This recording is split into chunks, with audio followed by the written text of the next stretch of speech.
बिस्मिल्लाहिर्रहमानिर्रहीम, अस्सलाम वालेकुम class. Welcome to introduction to ICT course. Introduction to ICT के कोर्स के प्रीवियस वीक के लेक्चर्स में हमने डिस्कस किया कि लूप्स क्या होते हैं, और लूप्स में हमने डिस्कस किया कि फॉर लूप और वाइल लूप का सिंटेक्स क्या है और कहाँ पे हमें फॉर लूप को यूज करना चाहिए और कहाँ पे हमें वाइल लूप को यूज करना चाहिए।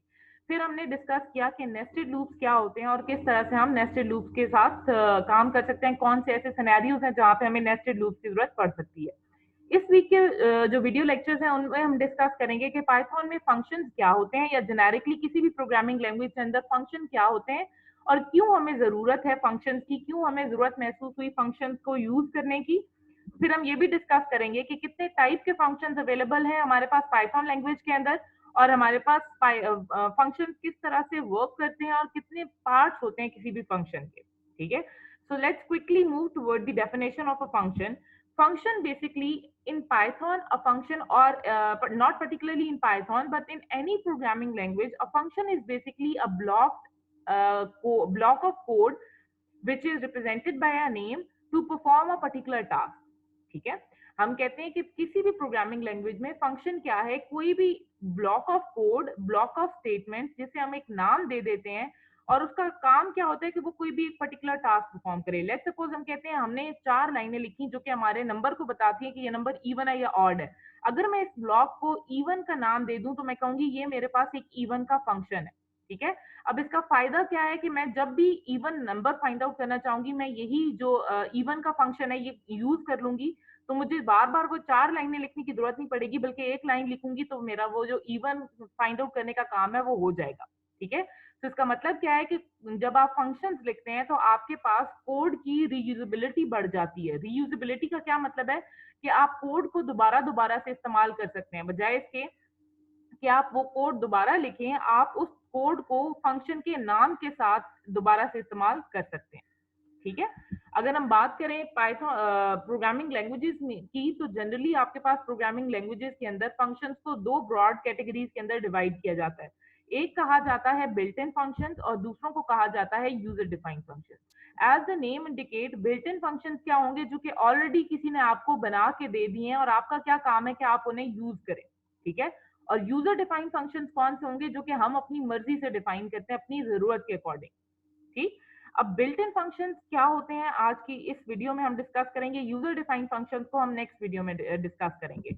बिल्ट इन फंक्शन बेसिकली हमारे पास स्टैंडर्ड लाइब्रेरीज हैं जिनके अंदर हमारे पास जिन्हें हम मॉड्यूल्स का नाम भी देते हैं।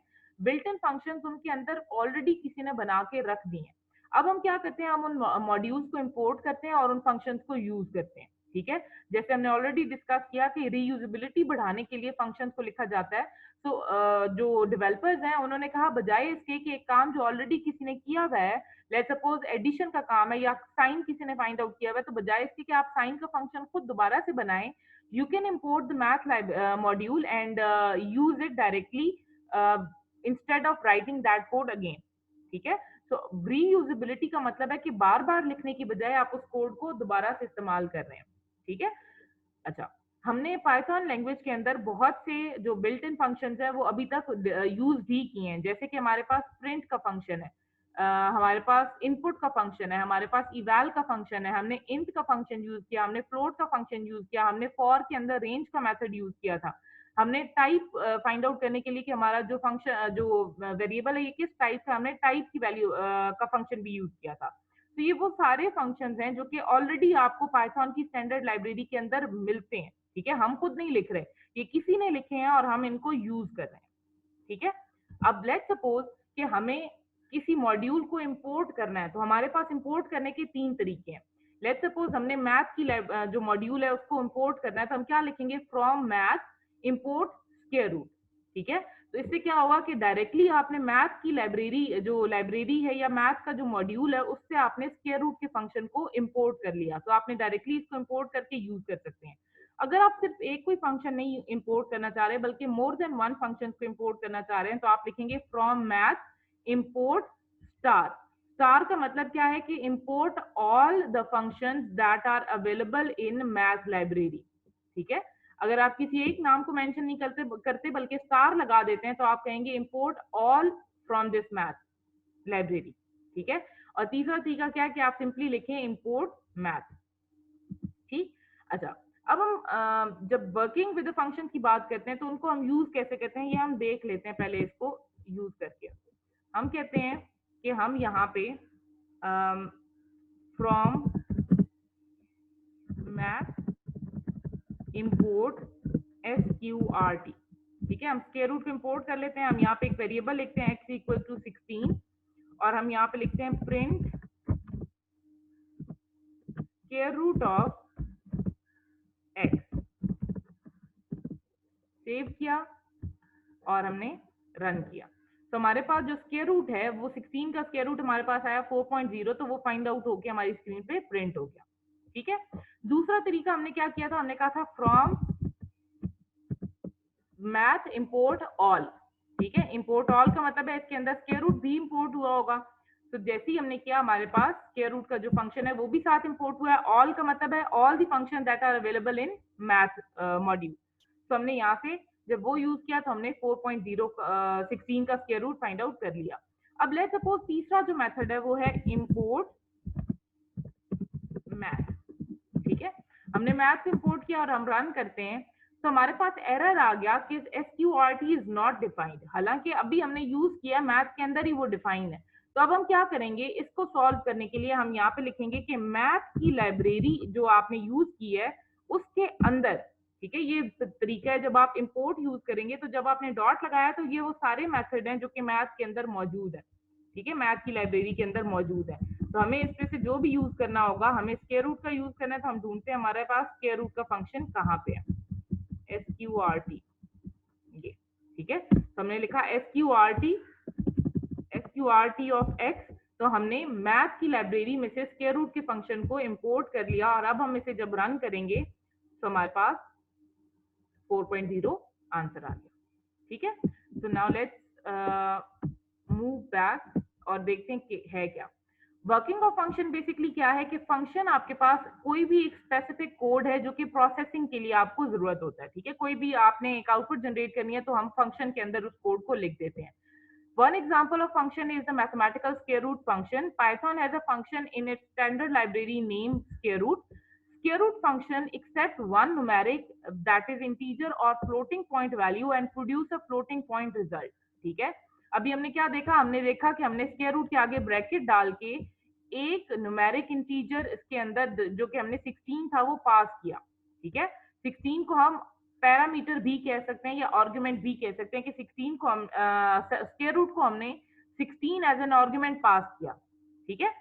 जब हमने 16 पास किया तो स्क्वायर रूट का काम क्या है कि स्क्वायर रूट इसके ऊपर प्रोसेसिंग करे 16 के ऊपर और इसका जो स्क्वायर रूट है वो फाइंड आउट करके आपको रिजल्ट जनरेट करके बताए। तो हुआ क्या बेसिकली कि square root of under 16 is equal to 4। तो हमारे पास जो रिजल्ट है वो 4.0 जनरेट होके आ गया। हमारे पास हमेशा रिजल्ट जो है वो स्क्वायर रूट का फ्लोटिंग पॉइंट वैल्यू आएगी। अगर मैं कॉन्सेप्चुअली देखूं कि मेरे पास स्क्वायर रूट का फंक्शन कैसे काम किया उसने, तो अभी मुझे नहीं पता कि स्क्वायर रूट के जो इंटरनल फंक्शनैलिटी है वो जो डेवलपर है उसने क्या लिखी है। तो मैं कह रही हूँ कि square root is a black box, ठीक है। तो हमने क्या किया, हमने एक नंबर इस ब्लैक बॉक्स को दिया और उस नंबर ने हमें उसका स्क्वायर रूट फाइंड आउट करके उसका रिजल्ट जनरेट करके दे दिया, ठीक है। To the user of the square root function, the function is a black box. The user is concerned more about what the function does, not how the function does it, ठीक है। तो जब आप built in function की बात करते हैं तो बिल्ट इन फंक्शन के अंदर ज्यादातर जो यूजर का कंसर्न होता है वो ये होता है कि आपका काम कैसे हो रहा है, ना कि आपका काम क्या हो रहा है, ना कि आपका काम कैसे हो रहा है, ठीक है। So we are not concern कि ये 16 4 के अंदर कैसे कन्वर्ट हुआ है। हमारा काम क्या है कि हमने 16 दिया और इस स्क्वायर रूट के ने जो कि हम इस वक्त ब्लैक बॉक्स कंसिडर कर रहे हैं उसने 16 को 4 के अंदर कन्वर्ट करके दे दिया।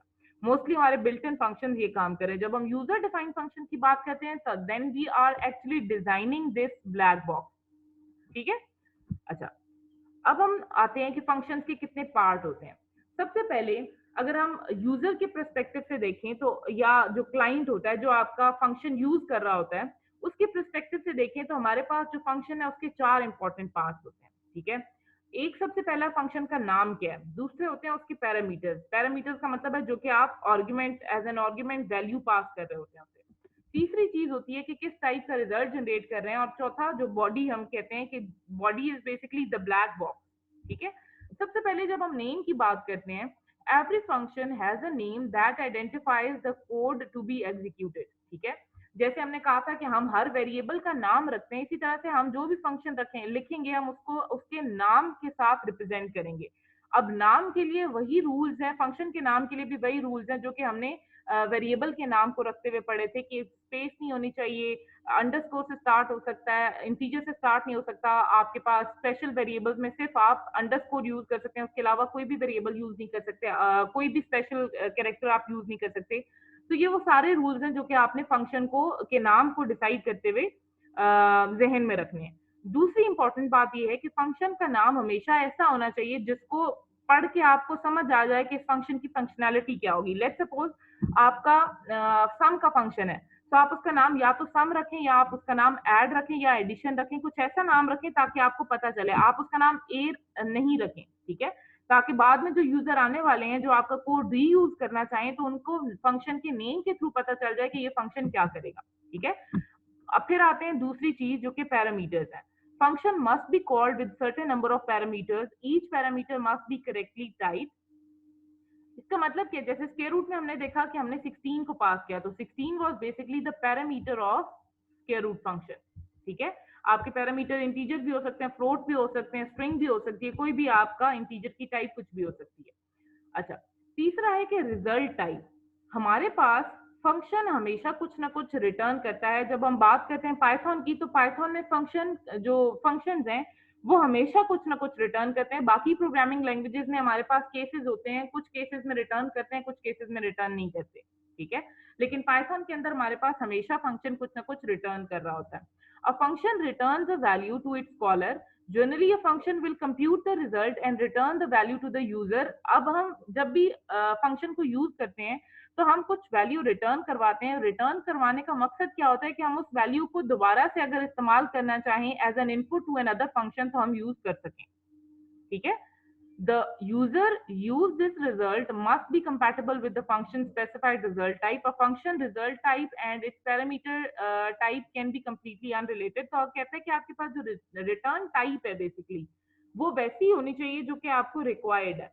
और पैरामीटर्स आप इंटीजर पास कर रहे हो और रिटर्न टाइप आपको फ्लोट मिल रही है, तो इट इज पॉसिबल, ठीक है। जरूरी नहीं है कि आप पैरामीटर्स इंटीजर पास कर रहे हो तो रिजल्ट भी आपको इंटीजर ही मिलना चाहिए।